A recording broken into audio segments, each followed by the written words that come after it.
Imagine that you're in the midst of a real estate transaction. The seller is selling a property to you, and when you get to the closing table, you notice that the seller is attempting to sell the property to you using a quitclaim deed instead of a statutory warranty deed. What do you do? What's the difference? And does it really matter? My name is Ahmad Sadiq from Landtrust Title of Central Florida. Let's talk title. Today, I wanted to spend a little bit of time talking about some of the dangers that might be associated with purchasing a property using a quitclaim deed instead of a statutory warranty deed. A quitclaim deed ultimately tells us that the seller is conveying the title of the property over to the buyer and is ultimately saying, here's the title, good luck.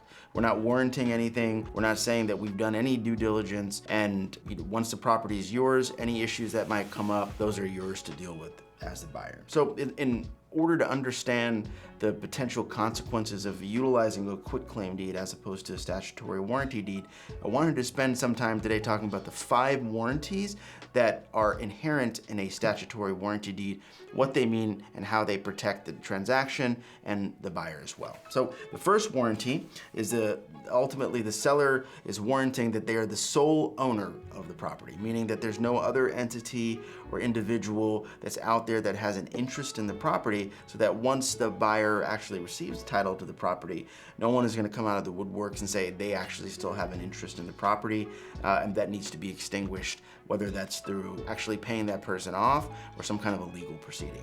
In addition to that, the warranty deed warrants that the seller actually has a right to convey the property, meaning that there's no limitations on the ability of that seller to be able to actually convey the title to the property, so that once the actual money is paid to purchase the property, no one's going to come back and say, hey, actually the seller wasn't able to sell the property at that time for one reason or another. In addition, a statutory warranty deed is a covenant against encumbrances. And what that ultimately means is that when that property is sold using a statutory warranty deed, the seller is actually warranting that there's no unrecorded easements or liens or lines of credits or mortgage that are going to impact the ability of the buyer to use the property or to take the property free and clear of any of those liens that might become financial hardships on the buyer or could have legal consequences for the buyer in the future.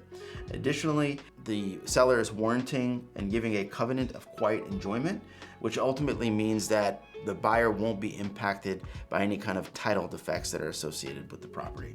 And lastly, the seller is warranting the property and the transaction by giving a covenant of general warranty. And ultimately what that means is that the seller will reimburse or will protect the buyer for any kind of consequences associated with any legal or title defects associated with the property that the buyer might deal with after they've actually received ownership of the property utilizing that statutory warranty deed. So inherent in a statutory warranty deed are pretty significant protections that are there for the actual buyer of the property, the new homeowner of the property. And in addition to that, when done in the context of a real estate transaction, the buyer is also going to get a title policy that's going to be issued in their name. That's going to be an extra layer of protection that encompasses all of these various warranties that the seller is giving to the buyer. So when you're utilizing a statutory warranty deed, these protections are inherent in the transaction.